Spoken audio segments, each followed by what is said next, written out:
What's up, everyone? That's Galactic here. And you know what today is? It's Saturday. So that means it's Vanguard local recap day. I went to my Vanguard locals last night around 6:30. I stayed there till about 1 in the morning, and I got home like 2:30 in the morning last night. And kind of just been sleeping till about 9, 10 o'clock to about 9 o'clock, which was like amazing. I was like really tired. But yeah, we did get played in a 7-man 3-round tournament, which went really well for me, I might say. And we also picked up some cards. In total, I probably spent around like $29 and got a lot of cards for that price. So that was really fun. Obviously, this picture binder is my local, basically my local pickup binder. And when I go to the locals, whether it's Yu-Gi-Oh! Or for Vanguard or even Pokemon, I'll put any cards that I get in here. So I can do a kind of recap for you guys before I put them into my actual deck and stuff. Here's cards I picked up for another deck I'm trying to build, Flagberg. And I did play Hero, by the way, in case you're wondering. We did play Galactic Hero again, and the deck performed a lot better than I thought it was going to. It performed really well with all my matchups. So I guess we'll talk about that. Talk about my matchups first, and then go on to what I got. So kind of move this out the way and start my deck over. I will be doing deck profile for my Galactic Hero deck eventually, but we did play Galactic Hero, which is basically the same deck you've seen me play every week. It's the only real deck that I have that's completed, but yeah, no, it's the same deck we played every single week. But the first one, if you remember the first time I went 1 and 2. I lost round 1, I won round 2, and I lost round 3. So the first one was kind of more like a test, and I was learning the deck as I was kind of going along with it. Then last week, we didn't have a tournament. It was kind of just me and the guy playing back and forth. I got a lot of practice in. Went undefeated. Except I lost like the last match he played, which kind of sucked a little bit, but it was fine because mostly just practice.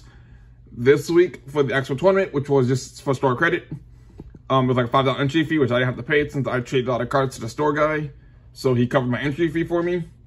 But we played a 3-round tournament, and we went 2-1, and we topped with 3rd place.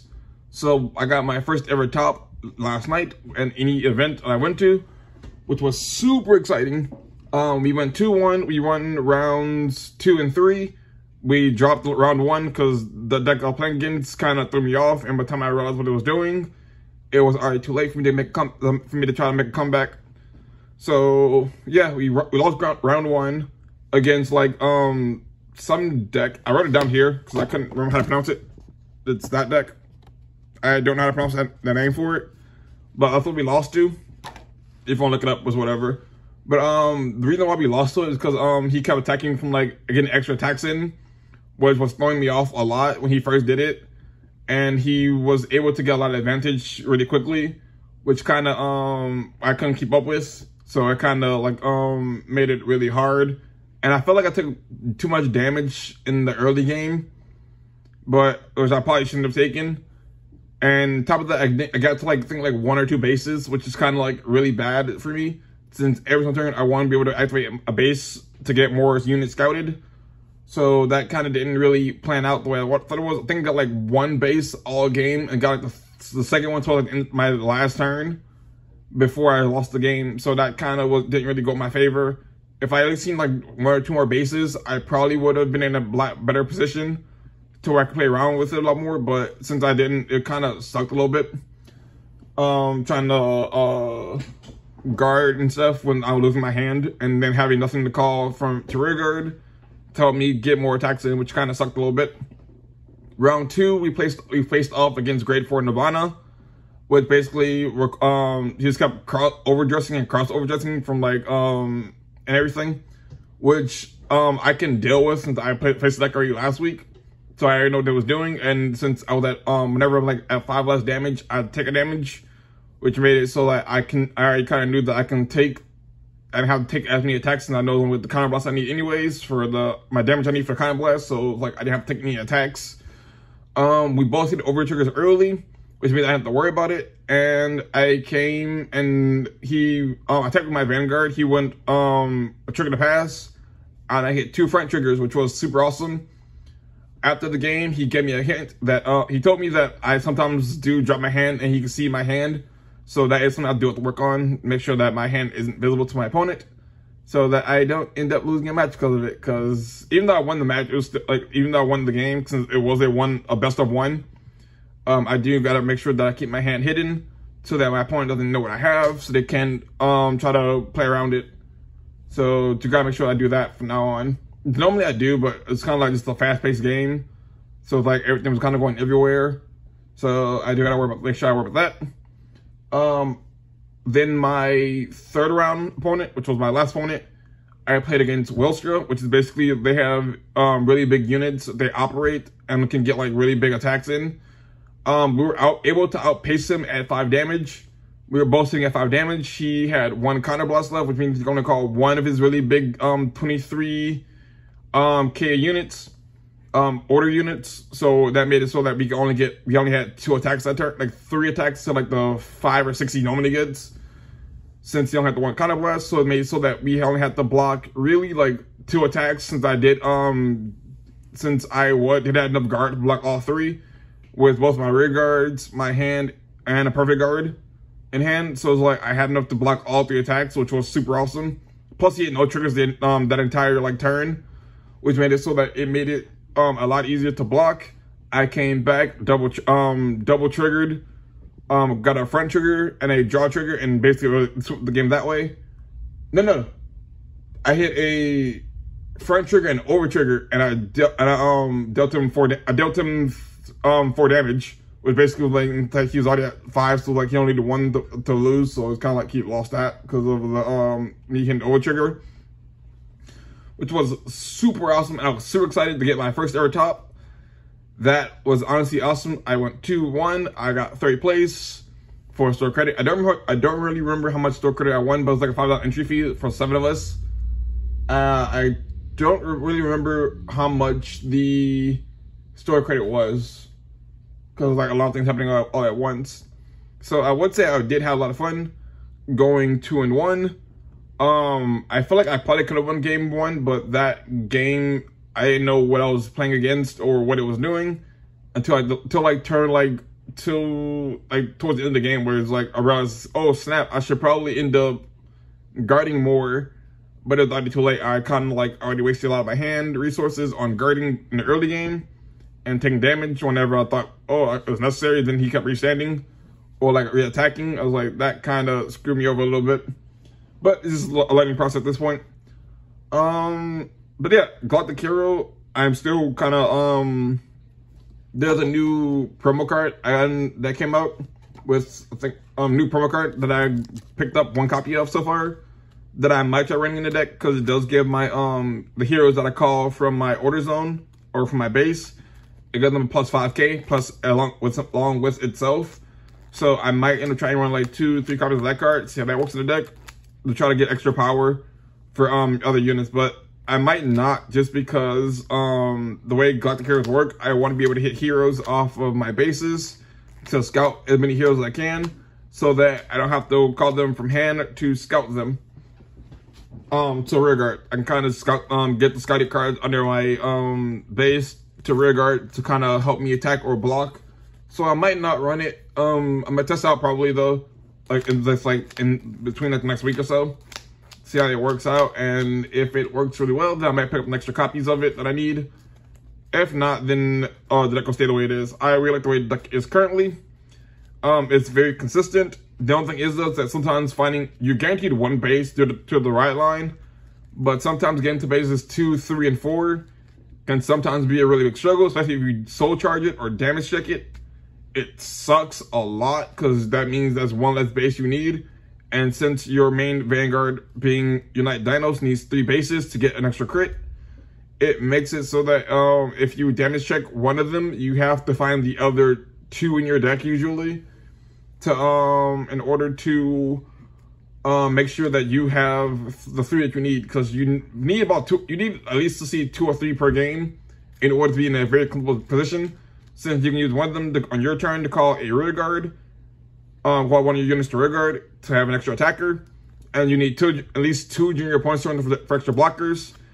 And the reason why that is just because one of the great twos being, where is it? If I can find them, that one. Being this guy. When he's on Guardian Circle, he gets a plus 10k shield if you have a base, and along with a hero with a Vanguard with hero in the card name, he gets a plus 10 shield, which makes him a 15k shield, which is super nice. If you have like two of them in your base and one on rear guard, you can kind of intercept with one of them and have two more in your bases, kind of like for extra protection, so you don't have to drop hand for it, which is why I like. Since in order to call him from base to Guardian Circle, you need a Soul Blast one and the rest of the blaze to get it, which I like. Since I'm not having to waste hand, I can waste my soul, which is something I don't really need in this deck, except for like the grade 1 that I run in the deck. So it's really good for that.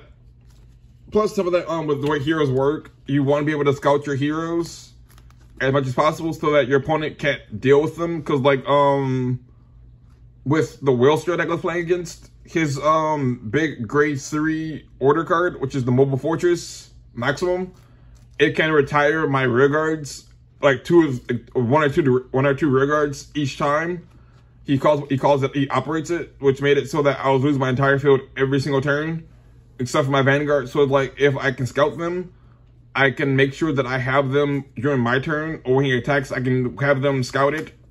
Or when he attacks, I'll kind of just waste the two in the front row, just so that he's not getting rid of them. I can kind of just do it myself, so he doesn't get rid of them through his effects, which in theory makes no sense. But it's like it's better to use them for guarding than to lose them due to your opponent. So I kind of just wasted them for the guarding, just so I won't take extra damage. And I'm kind of still learning to take damage whenever I think is necessary. Like if I know an attack is necessary to take, I'll take it. But if I know I can block an attack, I'm going to block it. Cause I'll rather block higher higher numbers than the low ones with extra crits. Just because sometimes, especially when it comes to the Vanguard hit, if I feel they won't hit a trigger, I'll probably go one to pass. And the most time I did that all yesterday, not a single person hit a trigger, except like the one Diviner player who hit it like once. But I hit my over trigger, so it didn't matter. Yeah, I usually go one to pass if I know that if they hit triggers, you'll like whenever I attack them, they do damage check and hit triggers. When they attack me, I probably won't. I probably go one to pass, like one trigger to pass, so I can take damage. Just because it's like the odds of hitting a trigger are very slim since they haven't done it at all during their turn. So I'm gonna take the risk and take the gamble and see if it pays off. Most of the time it does pay off though, since like I don't have to waste as much hand size to guard things. But in the early games, like cool, I can use the counter blast since I know I have heals in my deck. I can heal it. It's not that big a deal. But the old trigger for this for Brandgate is really overpowered, because not only does it give your unit one of your units 100 million power, but when you drive check it, when you attack, it also doubles the power and crit of all front row units, which means that if I hit a critical trigger and give the crit to my Vanguard, which puts me at will usually put me at 3, like 2 to 3, and give the power to another unit, my Vanguard will be swinging. If I hit an over trigger, it will be swinging for usually 4 to 6 damage when I hit the over trigger. Since due to his skill, I can he attacks, I can counter blast 1, he gets plus 15. And if I have a 3 more base units, he gets an additional crit, which means he's up to 2 crits. But if I hit both an over trigger and if I had a critical trigger, then an over trigger, and my opponent is taking the hit, he'll go up to 3 damage and then go up to 6, which means that's pretty much a game unless they hit 4 kill triggers, and unless they hit heal triggers and their own over trigger, which isn't likely. I have done that before last week, where I my first turn with my not my first turn, it was my second grade 3 turn. I went first and I was able to pretty much get to 6 get him to my Vanguard up to 6 crits after my opponent took the hit, and I went critical trigger. If followed by Overtrigger, and they just nothing they could do about it since they had all 4 heroes in hand. So it's like cool, that was an easy game. But yeah, I do plan on testing out more Galactic Heroes. I do like this deck a lot. Hopefully it gets new support soon. I wouldn't mind if they get another base unit that kind of like helps them with the base count. That would be nice, but if they don't, I think the deck works really well as of right now. The main EVP of the deck that you kind of want to see though, other than your Vanguard, and there's 2 units in particular you need to see, which are these 2.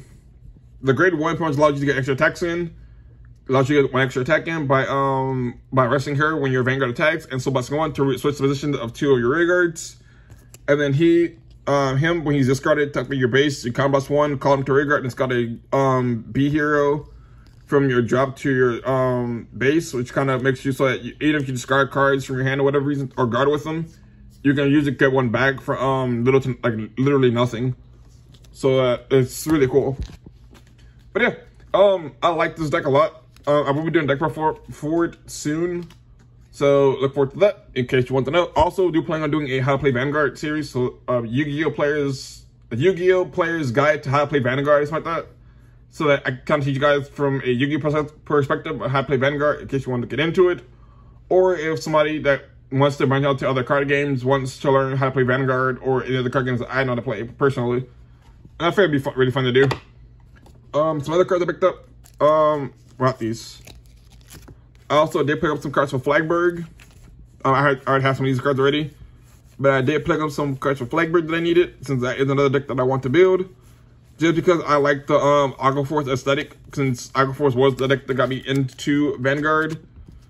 And I like the whole multi-attacking, restanding gimmick that they have, where they when they attack, if there's X amount of battle, turn them more, they usually restand or give extra power or switch positions or do extra effects that kind of make it really cool to pressure your opponent to make them drop hand size before attacking with your Vanguard, so that your Vanguard can usually get like 2 to 3 attacks in per turn, which is super nice. What's it? Yeah. But Flapper is the deck I'm working on currently. I also did pick up a card for 2 more decks on the build, being Maelstrom and Welstra, since those are another 2 decks I want to play.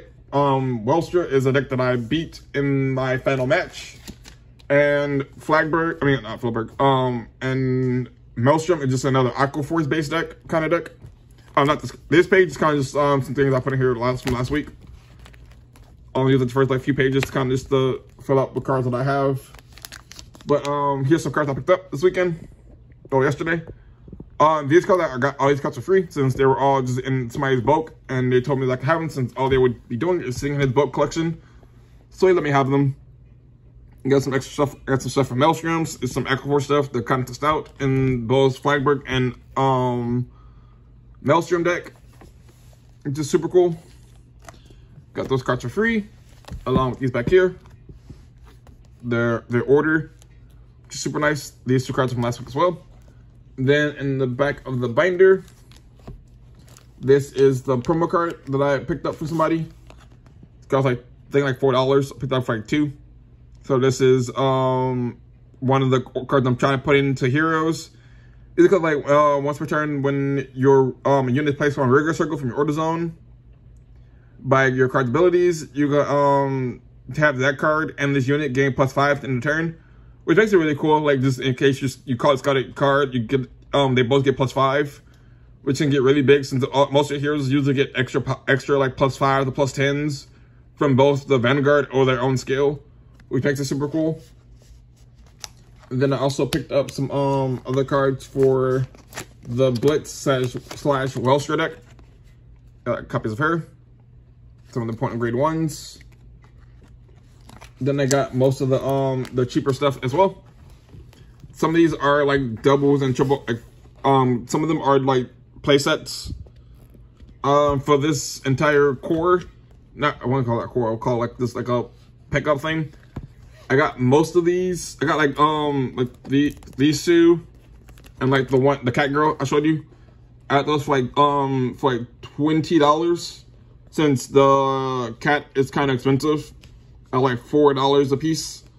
So and then these still are like $2 to $3, like $2 or something like that. So I got this really cheap. And then all the other cards I got for nothing because the guy, I got these 6 cards up here, which are some of them are doubled up and like cop playsets. I got those for nothing because they're in the book as well. But like these 3 cards, which are kind of, some of them are playsets, along with the cat girl, I got for $20. It was supposed to it was going to originally be like 35, but he said he'll do it for 20, which was like, they all have a thing where, since we're at a card shop, they don't do it for the exact price. They kind of just, since we're all kind of just friends and kind of just trade anyways, like, all lottie-dottie. So they kind of just kind of give you like a cheaper price than what it actually costs, since, you know, it's just us hanging around and this trading card is all willy-nilly, which works for me perfectly fine since that's what I like doing. So it makes it a lot easier for me to pick up cards from them for a little bit cheaper than what it'd be on TCG Player, which is super nice. So yeah, we got some cards I needed, just super cool. I know decks that really expensive, can get really expensive since they're grade 4, and one of the so a few other cards are like $20+, which is kind of like crazy. And they're all, you need 4 copies of each of them, which is kind of crazy to think about. But it's a deck that I plan on just buying over time, not all at once. So that'd be really cool. There was a case tournament today for Yu-Gi-Oh! That I was going to go to, but it's raining here and I can't drive. 2, I have to do homework, so I won't be able to go. But yeah, there was a case tournament today at 2 o'clock. My time, just think Central Time, I think is what Louisiana's in. I could be wrong though. I'm pretty sure it's Central Time is what time zone I'm in currently for Louisiana. I don't know, but I could be wrong with that though. But I'm pretty sure that's correct. Anyways, but yeah, I would go and probably play Drytron, but I don't. Even if I wouldn't feel comfortable playing Drytron just because I know one people there are playing not Trap Tricks.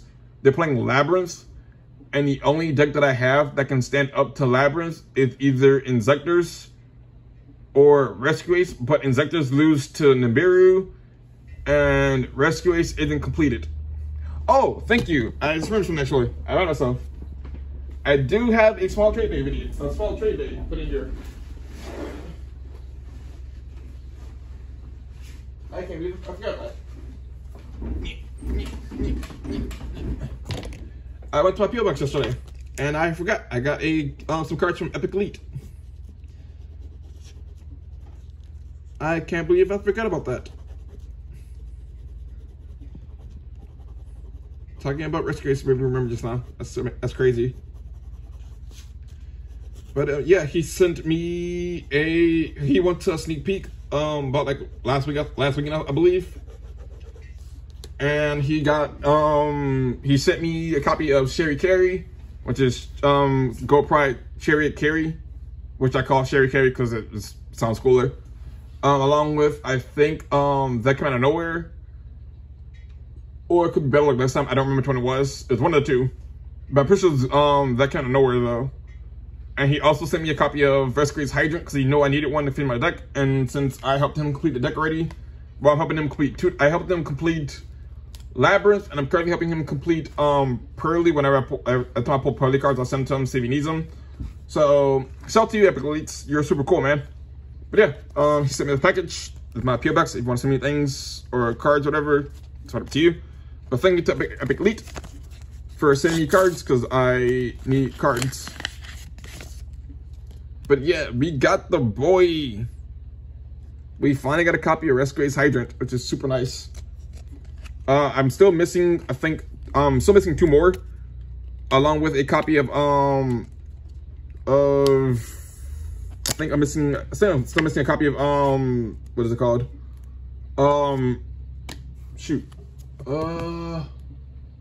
Turbulence. There we go. Put that name for a second. But yeah, we got a Rescue's Hydrant, which is super nice. I finally got one. Dude, this is so nice. I should have gone and signed it, but I didn't think about it at the time. I really should have got him to sign his card for me before I put it in the deck, but it's fine. I'll get him signed at some point in time if I ever meet him in person. Then we got the Gold Pride. Got Sherry Carey. This card looks so nice in person. It's so pretty. I love Carey. It's probably my favorite Gold Pride monster actually. You know, it's like typical me waifu card, but I think her design is really cool. I would never turn a pirate into like a fish person. Then we got a Gold Pride that came out of nowhere. That is so cool. I love Gold Pride. They're gonna be so much fun to play. Yeah, that's all the cards in here. I'm pretty. That's the guy from Demon Slayer. I don't know his name though. I don't know. What is this? Oh, what the heck? Yo, that's so cool. I have no idea what card game this is, or if it's a card game, but this is really cool. Thank you, dude. That's so cool. I'm gonna add this to the binder. I actually do need to know the binder for cards I get from you from random random cards I get from you guys to put into the binder. But whenever I get a binder for it, I will put this card into the binder along with another card that I got. But yeah, this is going super cool. This looks super nice. Put it back in the sleeve so I don't end up damaging it. But that's super cool. But yeah, I hope you enjoyed the video, and thank you, Epic Elite, for sending me the trades. I really appreciate you, dude. And I hope that you enjoy Pearly and Labyrinth, because you seem like you really enjoy those two decks. And I can't talk to you some more, because you're super awesome. But yeah, that's it for the video. Overall, my experiences have been getting better and better. I am getting better at Vanguard, along with talking to people in general on card shops, because my first time I went there, I was really nervous. But they're really nice people. I will be buying boxes. I'm not sure when the next for Vanguard comes out, but I do whenever I'm in the Discord for it. So whenever they announce the next boxes, or whenever they're getting some for pre-order, I will be probably buying like 2 or 3 boxes, depending on how much it is, for the channel, and so that I can have trade fodder, since my binder's kind of lacking in trade fodder. Plus, it'd be kind of cool to have cards that people actually want, so I can trade and get. I don't have to spend much money on cards. I can just trade for them mostly. So there's that. Plus, top of that is like just I don't really know what's in the next set, so it might help me want to build another deck, or it could be just I can pull a frame rares or something like that. But I do plan on buying booster boxes for Yu-Gi-Oh! Like 1 booster box for Cyberstorm Access, along with packs equal to a booster box. I'm pretty sure it's 24 though. If I'm wrong, let me know. But I'm pretty sure a booster box is 24 packs, right? Because if I'm wrong about that, let me know. Because I'm pretty sure it's 24 packs. So I'll have to buy 24 packs of it, 24 blister packs from Walmart, along with a booster box for the video, so that we can kind of compare which one's better. Which my money is going to be on the blister packs, because I personally like them better. But you guys have to let me know. Also, if you want to enter the giveaway on July 11th, which is my birthday, just comment something, like comment a question down below that for me to answer on my birthday Q&A. I'm not sure what I'm doing yet for my birthday Q&A yet. I'm not sure what I'm opening up packs, or live streaming, or playing Pokemon. I haven't decided yet what I'm gonna do, but it mostly just depends on if I have a car, if I can drive by then. Because if I can drive, or at least get my license by then that'll be kind of like this a big weight off of me, so that I can be able to spend more money on cards, just because most of my money goes to my funds for getting my driver's license, and towards the end of June. Excuse me. So yeah, it all depends on that mostly. If I have a driver's license by then we'll do something really cool for Yu-Gi-Oh! Or Pokemon related stuff. But I do plan on giving away, I think I have a Elbaz Strike Structure deck. I have the Cyber Dark Structure deck. And I'll probably be giving away 2 more structure decks that if I find them. I also have a Yu-Gi-Oh! Starter deck that I plan on giving away as well. Because, you know, I just have them laying around the house, and I felt to give them away for the 100 subscriber special thingy giveaway. Also, subscribe to the channel because they're trying to reach 100 by the end, 500 by the end of the year. For no particular reason, I just want to reach 100. I don't even have a goal at this point. I'm just trying to get to, well, if I had a play button, that'd be super cool. But at this point, I'm just kind of just having fun, just using this as a way to get away from school and real life stuff, because this is really fun to do and talk to and kind of share my experiences with you guys. Especially the people that probably don't play the card games that I play, or that just want to hear me about my experiences at locals and stuff. But yeah, that's it for the video. Remember to like the video, comment down below a question for the Q&A, or what do you think of Vanguard, if you play Vanguard, or if you don't, or what do you think of me topping my first ever event? It's super cool, even though it was like a really small tournament though. Still, I topped, got 3rd place. I'm pretty happy about that. With a deck that I'm playing for like, what, 3 weeks now? If that. But yeah, that's it. So until next time, this is Jaxx signing off.